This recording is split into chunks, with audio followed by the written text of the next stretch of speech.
Hey guys, Coach Christy here with your Monday workout. I'm hijacking Maddie Mondays for today, but don't worry, you guys will see Maddie Wednesday for the workout explanation. So today we have a two-part workout. We start with an AMRAP, and then we're going to end with some interval work. 12-minute AMRAP to start. Your movements are going to be goblet squats, kettlebell swings, or dumbbell snatches, and V-ups. And the kicker is that at 0 and every 2 minutes, you're going to perform 10 skier hops. So 3, 2, 1, go. You're going to start your workout with 10 skier hops, and then you're going to continue or begin the 12, 16, 20 of those movements. And every 2 minutes, you're going to stop wherever you are, perform 10 skier hops, and then pick up wherever you were in that AMRAP. And then for the second part, we have a little bit of skill work slash conditioning, interval work, and our goal here is to try to maintain our breath and stay calm in these. And I'll explain a little further in my movement demonstrations right after this. So 6 rounds every 2:30, you're going to perform 50 double unders. If you don't have 50 double unders, 45 seconds of practice or 45 seconds of singles, or I welcome you guys to pick a more manageable number for you. So let's say 50 is kind of a lot if you're just learning. Maybe you can scale it to 25 or 30. So I encourage you guys to pick a more manageable number for yourself in doing that. And 10 dumbbell clean and jerks. And then as soon as you're done with that, you're gonna rest the remainder of the minute. Also, if you don't have a rope, you can just perform lateral hops over a crack in the ground or just in place, side to side. If you don't have a rope, you can do that. Let's talk about the movements. All right, guys, here are your movement demonstrations for today's workout. Starting off with the goblet squat. You can use a dumbbell kettlebell or a heavy object. You're going to bring that object to the front rack position and just position it in a way that's just a little more comfortable for you to hold. So you can play around with exactly how you hold that weight. Bring your feet to shoulder width apart, keeping your chest up, butt back and down, keeping those knees out, and keep the weight back in your heels. Make sure you keep that chest up, showing you once from the side. This can be done again with a kettlebell, dumbbell, or a heavy object.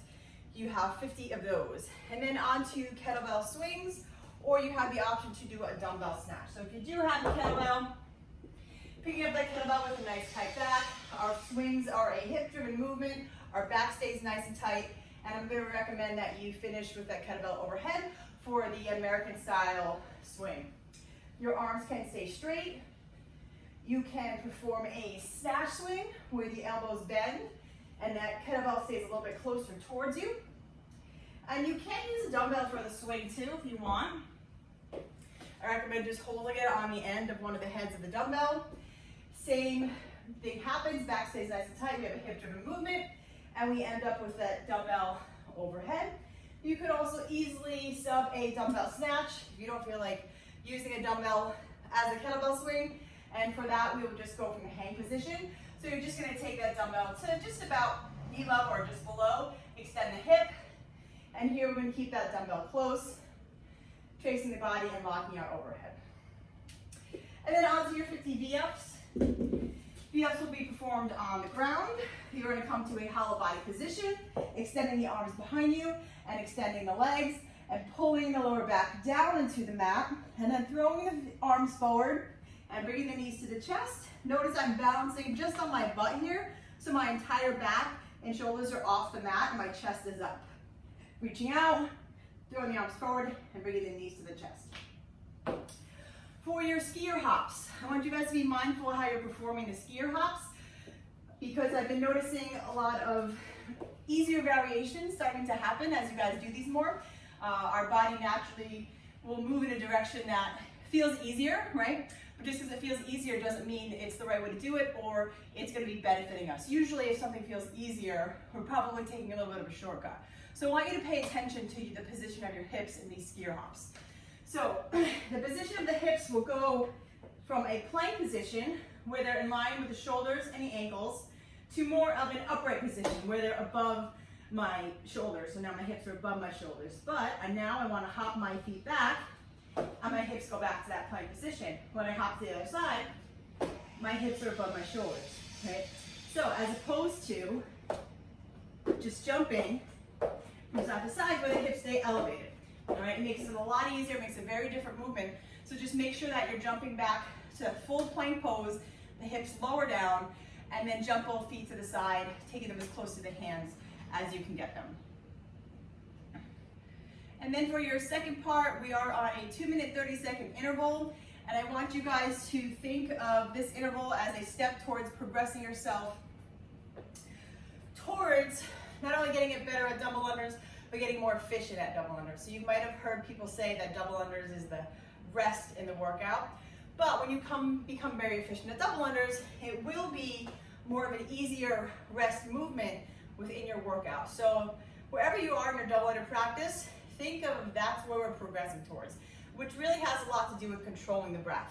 So although we want to try to move quickly from the double unders to the clean and jerks, think about a mindful pace and think about trying to keep your breath steady, right? Especially on this movement where there's a lot of jumping. Sometimes we forget about breathing, as silly as it sounds. Really focus on your breath throughout your double unders, your practice, or your singles. Make a quick transition and try to keep your breath under control and think about recovery in these intervals here. So if you have double unders, you can perform 50.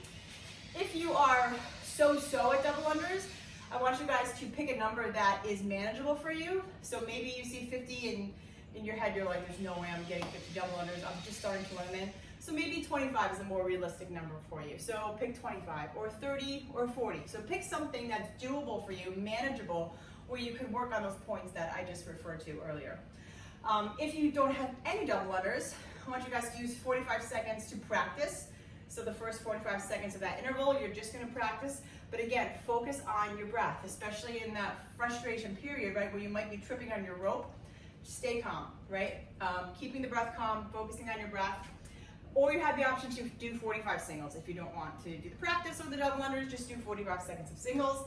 Count your reps and try to match those reps every time you do those 45 seconds. And then you can transition into your dumbbell or kettlebell clean and jerks. I'll show you what's 1 or 2. Dumbbells, and they can be easily interchangeable with kettlebells. So dumbbells or kettlebells are going to start on the ground, back is nice and tight. I'm going to extend my hip and catch in the rack position. I'll be in my dip here if you feel comfortable. Extend and drop underneath. So you can move right into that jerk. I'll show you again. Catch, right up, extend the knees before those dumbbells come back down. If you only have one, you'll just be rotating hands every time. Again, starting at the ground, back nice and tight. We extend the hip into the catch position and right into that jerk, and then I'm just going to switch hands. So you can use 1 or 2 kettlebells or dumbbells for those movements. Have fun, guys, and we will see you under the dot.